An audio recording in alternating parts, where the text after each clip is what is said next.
তোমরা তো অনেক রকম থোড় তরকারি বানিয়ে খেয়েছো। আজ আমি যে চিংড়ি মাছ দিয়ে থোড় তরকারি বানাবো এতই সুস্বাদু হয় যে গরম ভাতের সাথে আর কোনো তরকারির দরকার হয় না। হ্যালো বন্ধুরা, আমি সাফরিকাসু কুকিং ব্লগ থেকে তোমাদের স্বাগত জানাই। তাহলে আমি চিংড়ি মাছ দিয়ে থোড় তরকারি বানানো শুরু করছি। তো কি কি লাগছে, থোড় আমি এক বাটি কুচিয়ে নিয়েছি, এরকম সরু সরু করে, আর নুন হলুদ মাখিয়ে রেখেছি 5 মিনিট আগে। আর একটা মাঝারি সাইজের আলু ডুমো ডুমো করে কেটে নুন হলুদ মাখিয়ে রেখেছি, সব ধুয়ে নিয়েছি আগে। আর চিংড়ি মাছের পুরো খোসা ছাড়িয়ে নিয়েছি, ছোট ছোট চিংড়ি মাছ নুন হলুদ মাখিয়ে রেখেছি। আর এখানে লাগবে সর্ষের তেলে রান্নাটা হবে। আর এখানে লাগবে ফোড়নের জন্য একটা শুকনো লঙ্কা, তেজপাতা, আর একটুখানি জিরে আর 5 ফোড়ন। আর এখানে একটা ছোট্ট পেঁয়াজ কুচিয়ে নিয়েছি, এখানে হাফ চামচ জিরে আর একটা ছোট্ট আদা টুকরো, এটা বেটে নেবো। আর দুটো কাঁচা লঙ্কা আর একটা ছোট্ট সাইজের টমেটো কুচিয়ে নিয়েছি। আর লাগবে গরম মশলা। প্রথমে আমি থোড়টাকে প্রেসার কুকারে 2টো সিটি দিয়ে নামিয়ে নেব। কড়া গরম হয়ে গেছে, পরিমাণ মতো তেল দিয়ে মাছটা ভেজে নেবো। প্রথমে মাছগুলো এবার দিয়ে দেবো, তেল গরম হয়ে গেছে, মাছগুলো দিয়ে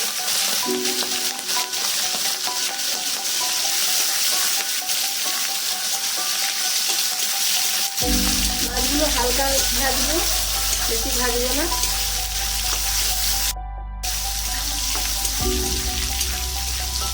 আর ভাজবো না মাছগুলো, এবার তুলে নেবো।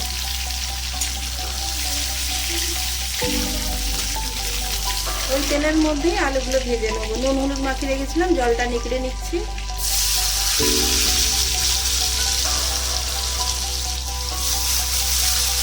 আলুগুলো লাল করে ভেজে নেব। আলুগুলো লাল করে ভাজা হয়ে গেছে, এবার নামিয়ে নেব।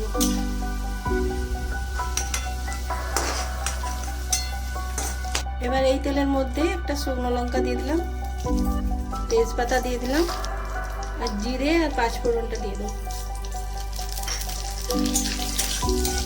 এটাকে একটু ভেজে নেব। এবার কুচনো পেঁয়াজগুলো দিয়ে দেবো।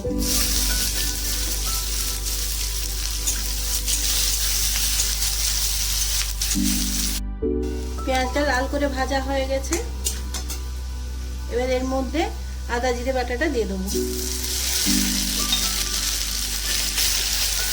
কষিয়ে নিয়েছি, একটু জল দিয়ে দেবো। ছোট চামচের হাফ চামচ গুঁড়ো লঙ্কা দিয়ে দেবো। একটুখানি হলুদ দেবো, কারণ থোড়ে হলুদ দিয়ে সেদ্ধ করা হয়েছে। এটাকে একটু কষিয়ে নেবো ভালো করে। লঙ্কা হলুদটা কষিয়ে নিয়েছি, এবার টমেটো কুচনোটা দিয়ে দেবো।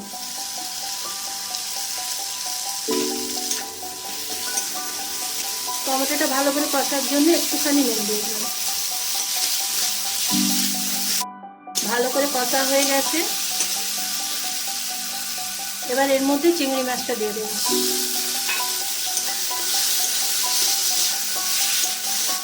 একটু কষে নিয়ে এবার আলুগুলো দিয়ে দেবো।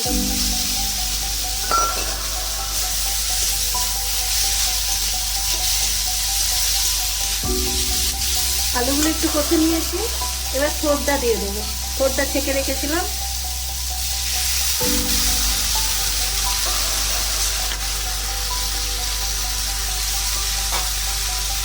এটাকে একটু ভালো করে এবার কষিয়ে নেব। 3 মিনিট ধরে কষে নিয়েছি। এবার এর মধ্যে থোড়টা ছেঁকেছিলাম, একটু জল বেরিয়েছিল, তার মধ্যে আরেকটু জল দিয়ে গরম করে এর মধ্যে দিয়ে দিলাম। একটু মাখা মাখা হবে।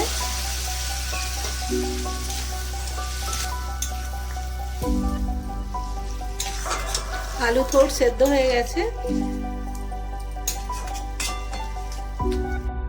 ফুটে উঠেছে। এবার কাঁচা লঙ্কা 2টো দিয়ে দেবো, অল্প গরম মশলা গুঁড়ো আর একটুখানি ঘি।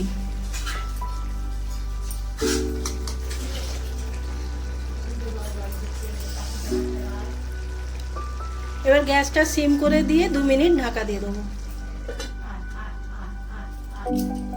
2 মিনিট হয়ে গেছে, ঢাকাটা খুলে নেবো। দেখো বন্ধুরা কত সুন্দর লাগছে, একটু ঘেঁটে দেবো। এরকম চিংড়ি মাছ দিয়ে থোড় আলুর তরকারি করলে গরম ভাতে আর কিছুই লাগবে না, এতই খেতে টেস্টি হয়।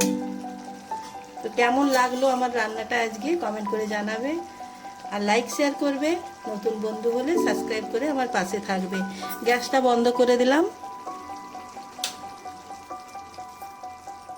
তো আজকের মতো আসছি।